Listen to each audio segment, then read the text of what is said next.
¿A cuántos les gustan las reuniones familiares? Es decir, navidades, años nuevos, cumpleaños o aniversarios. Y de repente vemos que todos están allí. Y aunque son muy pocas veces que podemos decir que está toda la familia reunida, pues son reuniones muy particulares. Si levantaran su mano los que disfrutan de esas reuniones, pues ojalá fuesen todos, porque la realidad es que es algo muy bueno. Sin embargo, hay otra pregunta obligada y es: ¿a quiénes no les gustan dichas reuniones? ¿Quién de ustedes no levantarían su mano? Imagino que hay muchas personas que prefieren tener cualquier excusa para no ir a unas de estas reuniones, o sea que nos sentimos incómodos y vamos solo a cumplir, y a veces le decimos a los nuestros: pues solo vamos un ratito, o saludamos y nos vamos, y excusas así. Pero también imagino que alguien de ustedes lo ha hecho en alguna ocasión. En algún momento hemos querido zafarnos de un compromiso de esos y nos obliga a hacer otra pregunta: ¿por qué? La respuesta no es complicada, y es que por mucho amor que hay en la familia siempre habrá conflictos. Generalmente los conflictos son leves, pero hay familias donde los conflictos son muy graves. Hay veces que son simples desacuerdos, pero hay familias donde se viven batallas o guerras de poder. Quizá porque a alguno de ellos no le gustó la parte de la herencia que recibió. Pero hay familias que guardan heridas muy profundas que les siguen atormentando. Eso lo sabemos todos. En todas las familias hay todo tipo de problemas. Tenemos conflictos a pesar de que amamos mucho a esos familiares con quienes tenemos esos conflictos. Y precisamente peleamos con ellos porque los amamos, porque por lo regular no peleamos con extraños. Nosotros discutimos y peleamos con nuestros más cercanos. Y es que uno no tiene interés en algún extraño, uno vive todo eso con los que nos rodean, especialmente en el entorno familiar. Lo que pasa es que dejamos que esos conflictos se añejen y es cuando se vuelven muy difíciles de solucionar. Es irónico y aún sorprendente que en medio de problemas familiares ocurrió en una familia donde no se hablaban 4 hermanas y le prohibían a sus hijos que le hablaran a sus primos. Sin embargo, en una ocasión a una de ellas pues le apareció un problema de salud con un riñón. Necesitaba un trasplante para poder sobrevivir y no encontraban. Después de algún tiempo pues de estar buscando y estar esperando, un día de repente le informan que ya hay un donador que es compatible, y ella, sin saber quién estaba siendo donador o donadora. Y resulta que fue su misma hermana, una que pues tenían años que no se hablaban, y por cual problema ya ni se acordaban del problema o de la situación que las enemistó de esa manera al grado de no hablarse por muchos años. Sin embargo, ahí afloró algo más importante que el rencor, que fue el amor de hermanas, y le salvó la vida a su hermana con ese riñón. Entonces, si en las mejores familias hay conflictos, pues cuánto más en la familia de la fe. La mayoría de las iglesias nos vemos así, como una familia, donde la gente se ama, donde hemos encontrado verdaderos modelos de conducta y de fe. Respetamos a los líderes de nuestra iglesia, sobre todo pues a esos que han entregado su vida para servir con un amor desinteresado. Pero reitero que a pesar del amor, la admiración y el respeto, también en las iglesias tenemos conflictos. Pero ¿por qué surgen esos conflictos en las iglesias? Pues precisamente porque nos amamos, porque tenemos celo por querer hacer las cosas correctamente, de querer que todo se haga de la mejor manera, y eso nos lleva a exponer nuestros puntos con fuerza, con ánimo y vehemencia, al punto de entrar en controversia con alguien más, porque uno entiende que el otro quiere hacer algo malo o algo dañino para la iglesia, y viceversa. Cada uno por su lado cree que es lo mejor. Discutimos porque a veces no entendemos los puntos de los demás, y los demás no comprenden lo que nosotros estamos planteando o proponiendo. O sea, no nos estamos comunicando bien, por lo tanto, no nos entendemos. Y precisamente ese celo de querer hacer las cosas de la manera más correcta es lo que hace que haya roces unos contra otros, a pesar del amor que existe. Pero yo les tengo una noticia, y es que todas las iglesias enfrentan conflictos. Y en este caso, la iglesia en Filipos, la iglesia de los filipenses, encontramos un nivel de conflicto muy específico. Cuando el apóstol Pablo vio que la iglesia había madurado, dejó líderes que se hicieran cargo y él se fue a continuar la obra evangelística en otros lugares. Sin embargo, cuando él se fue, llegaron otros predicadores que enseñaban doctrinas falsas o diferentes. Decían que la obra de Jesucristo no era suficiente para alcanzar salvación, que debían obedecer la ley de Moisés, que se debían circuncidar y seguir todos los rituales judíos, convertirse al judaísmo para así poder ser salvos.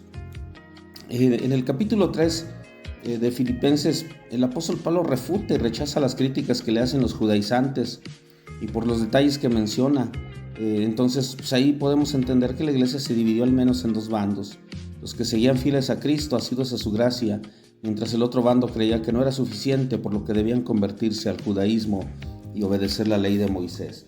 No sabemos con certeza quién representaba a cada grupo, pero yendo al capítulo 4 de Filipenses, vemos que la iglesia estaba dividida en dos grupos, facciones o partidos, y es curioso que cada grupo está comandado por una mujer, aunque pues ahí los nombres no son muy populares, no son unos nombres quizá muy agradables, pues eso no es impedimento para que asumieran el liderazgo de esa congregación. Ahora, las cartas debían leerse en voz alta. Entendemos ahí que les habla directamente a dos mujeres, Evodia y Síntique, y como la mayoría de la gente era analfabeta, pues los apóstoles se encargaban que las cartas se leyeran en público, en voz alta, y las veces que fuese necesario. Así se reunía toda la iglesia a escuchar la carta inspirada por Dios.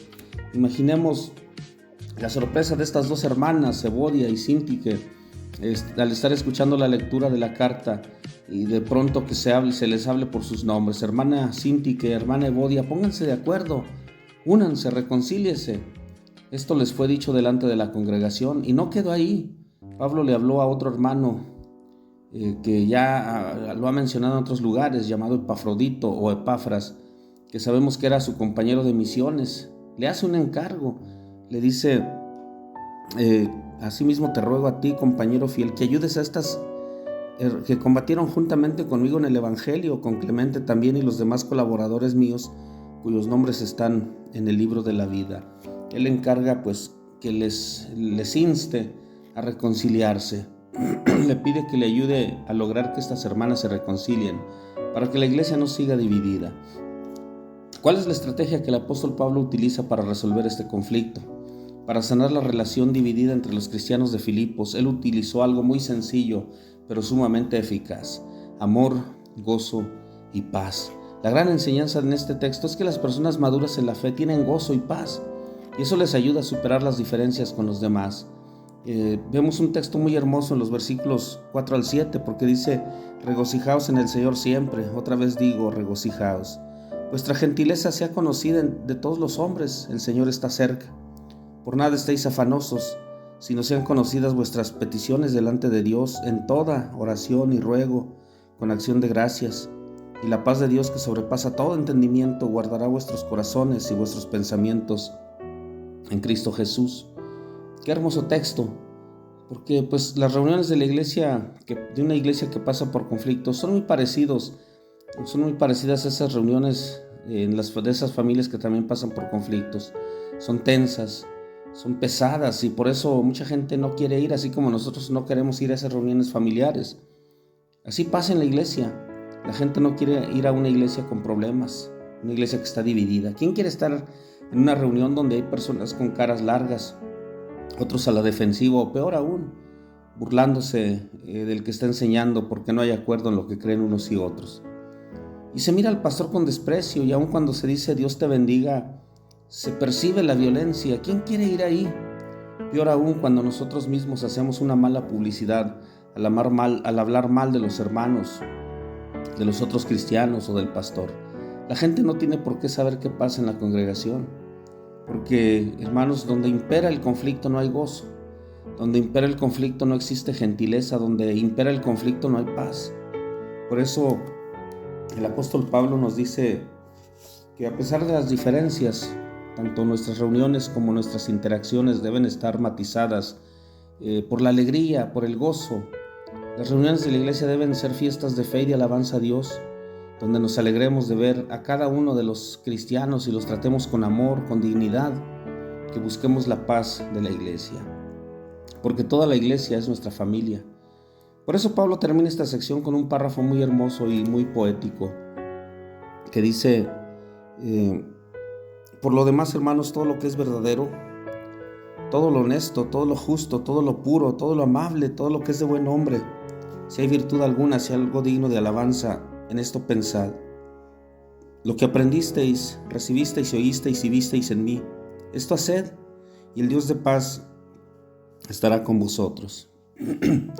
Es un párrafo muy hermoso, porque nos está llamando a pensar en la verdad, en la honestidad y en la justicia, en la pureza, en la amabilidad, en lo que es digno de alabanza, en virtudes. Nos está llamando a pensar en lo que es admirable, en lo que usted puede admirar tanto de Dios como de los demás. Y entonces se presenta como un ejemplo a seguir. Y puede parecer algo desagradable porque ¿quién es Pablo para presentarse como un ejemplo de fe? Respondamos esto con mucho amor, porque Pablo era un líder cristiano que había probado su valor estando encarcelado por su fe. Él les envía esta carta para darles un último consejo, porque él sabía que en cualquier hora iba a ser ejecutado. ¿En qué está pensando Pablo en ese momento, en el momento más difícil de su vida? Ni siquiera está pensando en él, está pensando en la iglesia que él amaba, en el bienestar del liderazgo de esa congregación, está pensando en ayudarles a resolver los conflictos que los afligen, está pensando en el gozo que uno debe tener a pesar de los conflictos y las pruebas, estaba pensando en lo verdadero, en lo justo, en lo honesto, en lo amable. Por eso es que él era un modelo de conducta, lo es y lo seguirá siendo, porque en el peor momento de su vida lo que en él había era amor hacia los demás. Por lo tanto, si nosotros deseamos manejar los conflictos de una manera efectiva, tanto en la iglesia como en la familia o en cualquier otro lugar, debemos estar llenos del gozo de Cristo, de la paz del Señor. Y eso no significa que no haya problemas o conflictos. No es un gozo fugaz, es el gozo que tenemos aún en medio de la lucha y de la prueba. La paz que tenemos aún en medio de la prueba, porque cuando tenemos ese gozo y esa paz, esas virtudes nos ayudan a superar las diferencias en el nombre de Jesús.